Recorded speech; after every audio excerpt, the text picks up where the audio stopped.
तो this is lecture 3 of series US history. और कुछ 1754 तक की हमने चीज़ें देखी कि how England was dominant in the region और उसके अगेंस्ट लाइक फ्रेंच, स्पेन।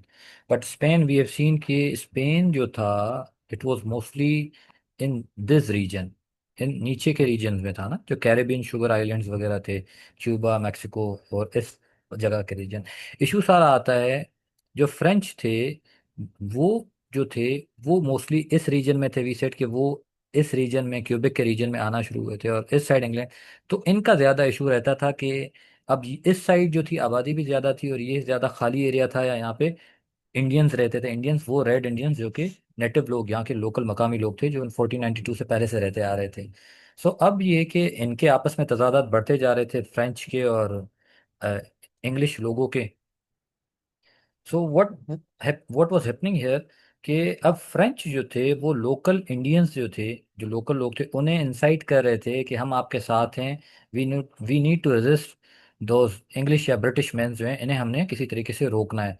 तो व्हाट दे डिड कि उन्होंने अपना एक सॉर्ट ऑफ अलायंस बना लिया जो फ्रेंच सपोर्ट कर रहे थे इंडियंस को। अब इशू ये था कि जो ब्रिटिशर्स थे, जिन्हें मैं इंग्लिश बार बार कह रहा हूँ, असल इंग्लैंड के लोग वो हैं, तभी इन्हें इंग्लिश कहा जाता है, ठीक है, इंग्लिश मैन।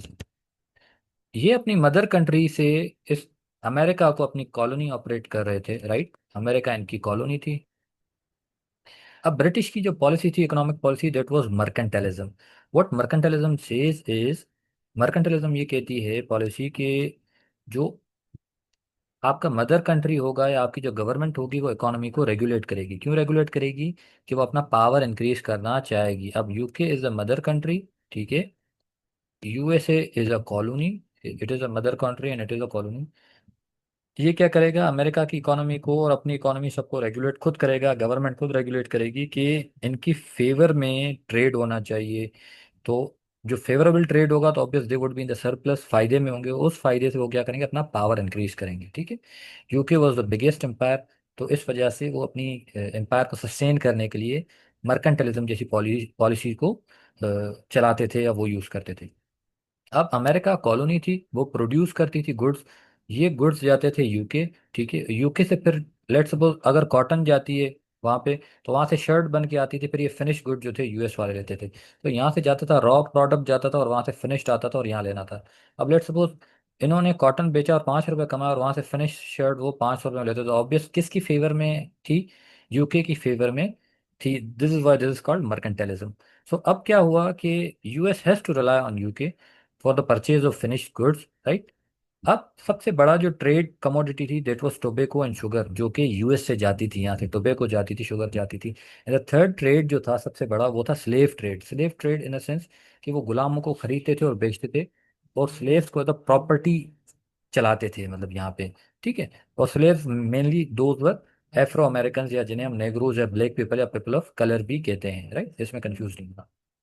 अब व्हाट फ्रेंच डिड, फ्रेंच ने कहा कि हम लोगों ने जो मिसिसिपी और ओहियो का इलाका है, हमने इंडियंस के साथ अलायंस करना है और आहिस्ता आहिस्ता वहाँ पे एक्सपेंड करना है, ठीक है।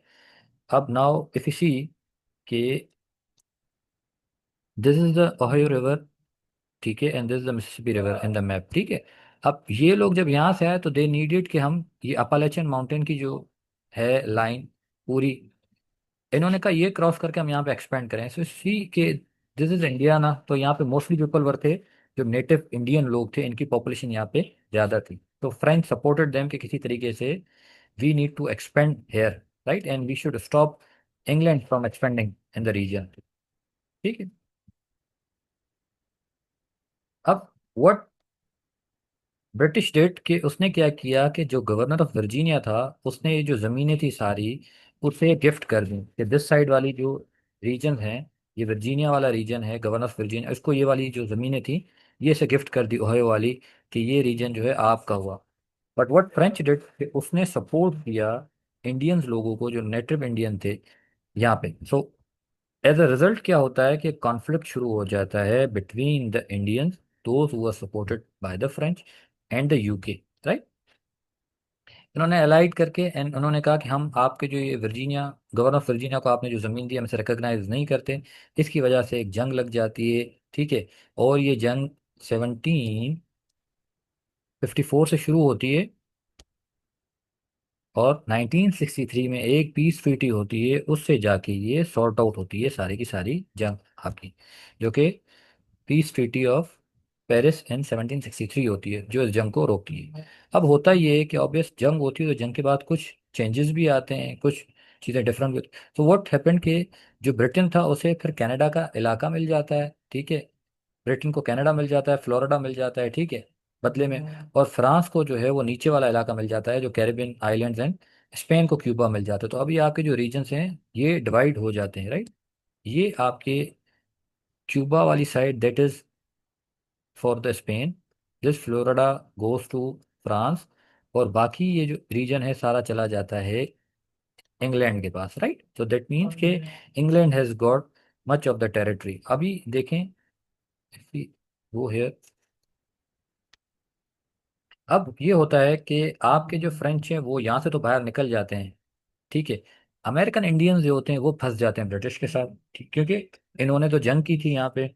अब ब्रिटिश क्या करता है, स्टार्ट मूविंग वेस्ट। वो अब कहता है कि मैं इन माउंटेन्स जो है अपलेचियन माउंटेन्स, इनसे मूव करूंगा वेस्ट में और कब्जा करूंगा। So what native people did कि उन्होंने कहा नहीं जी, हम लड़ेंगे, फाइट बैक करेंगे, हम कंपेल करेंगे, you should not come here, ठीक है। और अमेरिकन जो हैं वो एक बगावत शुरू करते हैं, रिवोल्ट शुरू करते हैं। So what British parliament date के वो एक प्रोक्लेमेशन ऑर्डर दे देती है 1963 का। और वो उनको खुश करने के लिए कह देती है कि ये जो अपालेचियन माउंटेन्स हैं इससे वेस्ट कोई भी नहीं जाएगा, और this territory reserve for the native Indian people, right. अब ऑब्वियस कोई जंग लगती है, सो व्हाट हैपेंड कि जंग के बाद वॉर डेट हो जाता है। अब जो वॉर डेट होता है तो वो ब्रिटिश के ऊपर होता है कि उसने जंग लड़ी होती है वहाँ। सो वो क्या करते हैं, वो डिसाइड करते हैं कि we need to raise taxes, कि जो लोग यहाँ पे कॉलोनी के अंदर रह रहे हैं, whosoever is living in the colony. So mostly वो लोग कौन थे, जो ब्रिटिश यूरोपियंस थे, ठीक है, जो कॉलोनीज में रह रहे थे, लोकल इंडियंस थे, ठीक है, और स्लेव्स थे फ्रॉम अफ्रीका। सो अब ये कंपोजिशन थी वो कॉलोनी की, पॉपुलेशन जो थी इनकी कंपोजिशन ये थी कि यूरोपियन लोग थे, स्लेव्स थे अफ्रीका से, और लोकल इंडियन थे, इन पे कंप्राइज कर रही थी। अब वॉर किसने लड़ी थी, मदर कंट्री ने, राइट। सो उन्होंने कहा कि वॉर डेट तो हमारे ऊपर है और फायदा ये लोग लेंगे, तो व्हाट दे डिड, इनके ऊपर टैक्सेस लगाना शुरू कर दिए। ऑब्वियस जंग लगती है तो वो टैक्स से अपना रेवेन्यू बढ़ाते हैं। और वाई टैक्स, क्यों, क्योंकि ब्रिटिश की मर्केंटलिस्ट पॉलिसी थी, तो वो कहती थी economy should be in their favour, ठीक। कॉलोनीज को इस बात पे गुस्सा आया कि ये हमारे ऊपर ऐसे टैक्स क्यों लगाते हैं, और वो भी टैक्सेस जिनमें हमारी से नहीं, हमसे पूछा नहीं जाता, और हमारी से के बगैर क्यों टैक्सेस लगाएंगे। सो व्हाट हैपेंड कि जो कॉलोनी के अंदर लोग थे जो यूरोप से ही आए हुए थे, अब वो ही मदर कंट्री के अगेंस्ट होना शुरू हो गए, because the population that came here was mainly European, ज़्यादातर तो वो यूरोपियंस ही थे। सो अब टाइमलाइन देखते हैं कि होता क्या है। जब जंग खत्म होती है 1763 में, उसके बाद अगले साल 1764 में एक कानून लाते हैं जिसे कहते हैं शुगर एक्ट 1764। वो क्या करती है कि जो कैरिबियन आइलैंड होते हैं वहां से जो वाइन या जो भी आती है, ठीक है, उसकी इंपोर्ट जो है ना कैरिबियन से आती है, कैरिबियन रम होती है, शराब वगैरह जिसे आप कह लो। तो उसकी पहले 6 सेंट पर गैलन उसके ऊपर टैक्स होता है, तो वो एक टैक्स कट देते हैं, रिलीफ देते हैं कि अब आपने 3 सेंट पर गैलन उसके ऊपर टैक्स देना है। तो this is the tax relief. But उस टैक्स रिलीफ के साथ वो क्या करते हैं, एक स्टैम्प एक्ट लगा देते हैं। स्टैम्प एक्ट इज 1765 में स्टैम्प एक्ट आता है कि अब जो भी चीज़ इंपोर्ट होगी उसके ऊपर टैक्स लगेगा। सो कोई भी चीज़ अब फ्री नहीं आएगी, it had to carry a stamp. हर प्रिंटेड मटेरियल को एक स्टैम्प चाहिए, राइट। स्टैम्प का मतलब एक ठप्पा टाइप चाहिए या एक सिग्नेचर चाहिए, अप्रूवल टाइप चाहिए। So there were stamp collector, stamp collector थे। एक पोस्ट होती थी स्टैम्प कलेक्टर की। वो स्टैम्प कलेक्टर क्या करते थे कि वो ठप्पा लगाते थे और उसका पैसा लेते थे, जैसे टैक्स लगाना, जैसे हम ड्यूटी वगैरह कोई चीज़ लगाते हैं।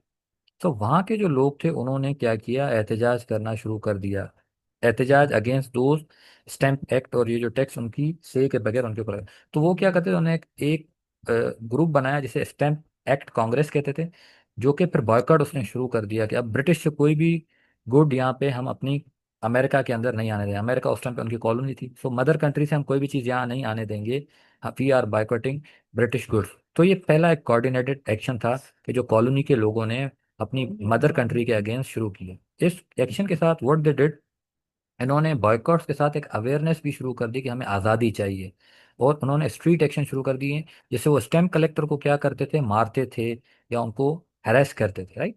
So what they were called, इनके जो सन्स ऑफ लिबर्टी थे, उनके वायलेंट टैक्टिक्स थी, ठीक है, जो कि इस स्टैम्प एक्ट कांग्रेस के अंडर काम करती थी। व्हाट दे डिड, कि वो बॉयकॉट्स, अवेयरनेस ऑफ लिबर्टीज, आज़ादी की अवेयरनेस देते थे और स्ट्रीट एक्शन के ऊपर बिलीव करते थे। इनकी कोऑर्डिनेशन काम कर गई। इनकी कोऑर्डिनेशन जैसे काम की, तो वर्ड ब्रिटिश डिड कि उन्होंने एक एक्ट जो था स्टैम्प एक्ट को, उसे वापस ले लिया, रिपील कर दिया कि हम ये एक्ट वापस ले रहे हैं। बट ब्रिटिश को बहुत ज़्यादा गुस्सा था कि हमारे ही लोग जो हमने भेजे हैं और उन्होंने ऐसा किया। सो व्हाट, इन्होंने एक एक्ट दिया, सिर्फ डिक्लेरेटरी एक्ट, दैट सेज कि हाँ जी हम आपको टैक्स कर सकते हैं, हम ये टैक्स वापस तो ले रहे हैं, but keep in mind that we can tax you. So this was just a declaratory act. और फिर क्या करते हैं, 1767 में एक और एक्ट लाते हैं जिसे टाउनशेंड एक्ट कहते हैं, 1767। वो क्या करता है, फिर एक नया कस्टम बोर्ड बना देता है। वो कस्टम बोर्ड ये होता है कि जी स्मगलिंग कोई भी नहीं होगी। सो व्हाट इज स्मगलिंग, कि कोई भी चीज़ बगैर टैक्स के इधर नहीं आएगी, और जो टैक्स का रेवेन्यू जाएगा किसे जाएगा, यूके मदर कंट्री को जाएगा। फिर ये होता है कि फिर बॉयकॉट शुरू हो जाते हैं। पहले सन्स ऑफ लिबर्टी होते हैं, इस बार जी डॉटर्स ऑफ लिबर्टीज भी आ जाती हैं। अब वो बॉयकॉट का तरीका थोड़ा सा और एनहांस हो जाता है। वो कहते हैं कि अब हमने हमारे घरों के अंदर जो होमस्पन क्लोथ बनते हैं या डोमेस्टिक मैन्युफैक्चरिंग है, उसको प्रमोट करना है, इनकरेज करना है, और जो ब्रिटिश से चीज़ें आती हैं उनसे हम रिप्लेस करेंगे हमारे होमस्पन क्लोथ से, राइट। अब व्हाट हैपेंड कि जो आर्टिसंस होते हैं, आर्टिसंस आर दोज पीपल जो आपके इलाकों के अंदर, नेटिव इलाकों के अंदर छोटी छोटी चीज़ें प्रोड्यूस करते हैं, ठीक है। मर्चेंट्स वो होते हैं जो बाहर से इंपोर्ट्स वगैरह के ऊपर बिलीव करते हैं। मर्चेंट्स आर बिग बिजनेसमैन जो बाहर से माल लाते हैं। आर्टिसंस वो जो छोटे प्रोड्यूसर होते हैं, उन्हें आर्टिसंस कहा जाता है। तो अब इस जब जब इन्होंने बॉयकॉट शुरू किया, तो ऑब्वियस जो आपके आर्टिसंस थे लोकल, वो हैप्पी थे, और मर्चेंट जो थे वो गुस्से में थे, क्योंकि वो तो इम्पोर्ट के ऊपर रिलाय करते थे, ठीक। सो व्हाट हैपेंड इन 1717, एक बोस्टन मैसाकर होता है 5 मार्च 1770 में। उसमें ये होता है कि जो यूके की जो फोर्सेस होती हैं वो वहाँ के लोगों के ऊपर ना गोलियां चला देती है, ठीक है। फिर 1773 के अंदर एक टी एक्ट पास होता है 1773 में, जो भाई टैक्स छूट दे देता है कि, और टैक्स रिबेट देता है। इसका मतलब टैक्स छूट या मतलब एक आपके ऊपर टैक्स कट कर दिया कि यू डोंट हैव टू पे टैक्स ऑन द टी, ठीक है। अब जब टी के ऊपर से टैक्स खत्म हुआ, तो ऑटोमेटिक क्या होगा कि जो टी की प्राइसेस थी वो गिर गई, ठीक है। अब जब टी की प्राइसेस गिर जाती हैं, और टी को वो लोग देखते हैं, जो वहाँ के कॉलोनिस्ट लोग थे, वो से T is the near universal product, वो तो एक यूनिवर्सल प्रोडक्ट है और यूज होती है। तो उनको ये दिमाग में था कि अगर ये लोग टी के ऊपर टैक्स कट दे रहे हैं, सो इसका मतलब है कि वो जिसको चाहे टैक्स कट दे देते हैं, ठीक है। सो व्हाट कॉलोनिस्ट डिड, उन्होंने वो ड्रेस पहना जो लोकल इंडियंस पहनते थे। कॉलोनिस्ट कौन थे आपके, यूरोपियंस, ठीक है। उन्होंने वो ड्रेस पहना जो इंडियंस वहाँ के मकामी लोग पहनते थे, और जो बोस्टन हार्बर था ना, जो पोर्ट था बोस्टन का, ये ये वो लोग वहाँ पे गए, और जो भी बाहर से टी आई हुई थी सस्ती, उसको सारा का सारा दरिया के अंदर, जहाँ जो पोर्ट बना हुआ था वहाँ पे पानी में फेंक दिया। और उस इवेंट को कहते हैं बोस्टन टी पार्टी, कि जो जितनी भी टी थी उसे डंप कर दिया सी के अंदर, बोस्टन हार्बर के ऊपर जो सी था, और जो भी टी बाहर से आई थी जिसे टैक्स की अमेनिटी दी गई थी, ऑब्वियस बाहर से जो टी आएगी वो फिर सस्ती हो गई थी, और मार्केट के ऊपर फर्क पड़ता है। अब अगेन उनको गुस्सा था कि T is a universal product. अब गुस्से में व्हाट यूके डिड, उन्होंने इनटॉलरेबल एक्ट की एक सीरीज पूरी पास कर दी, जिसके अंदर ये 3 एक्ट थे, दो 3 act are called intolerable acts. जिसमें सबसे पहला एक्ट था this Massachusetts act, government act, right. उन्होंने थोड़ी गवर्नमेंट के अंदर चेंजिंग लाया। सेकंड वॉज क्वार्टरिंग एक्ट, ठीक है। क्वार्टरिंग एक्ट का मतलब है कि जो यूके के गार्ड हैं वो आके किसी भी घर के अंदर रह सकते हैं, right. And the third was cubic act, right. So these 3 act were called intolerable act. और फिर बदले में ये होता है कि जो कॉलोनी के लोग होते हैं वो, उनको ऑब्वियस गुस्सा होता है कि why this thing is happening here. तो फिर यहाँ से असल जो अमेरिका की जो आज़ादी की जो मूवमेंट है वो यहाँ पे शुरू हो जाती है। So these were the 3 act, this Massachusetts government act, ये सेल्फ गवर्नमेंट को रोकेगी इन रीजन के अंदर, because this was the main reason. Quartering act मैंने बताया कि वो ब्रिटिश सोल्जर जो थे वो यहाँ कॉलोनिस्ट के घरों के अंदर रह सकते थे, राइट, उनको अगर ऑर्डर दिया जाए। एंड क्यूबेक एक्ट जो था, उसने एक्सटेंड कर दी जो सदर्न बाउंड्री थी क्यूबिक की, और यहाँ पे रिलीजियस टॉलरेशन कैथोलिक्स को दे दी कि यहाँ पे जो मजहबी लोग हैं कैथोलिक्स, उन्हें मजहबी आज़ादी दी जाए। सो इन वजह से ये जो जितनी भी वजह हमने डिस्कस की, इनकी वजह से जो कॉलोनी के लोग थे उनका रिस्पॉन्स जो थे वो आहिस्ता आहिस्ता रेवोल्यूशन की तरफ जाता गया, और फिर यहाँ के सेंटिमेंट्स टूवर्ड्स थे कि हम किसी तरीके से बरतानिया की क्राउन से अलग हो जाएं।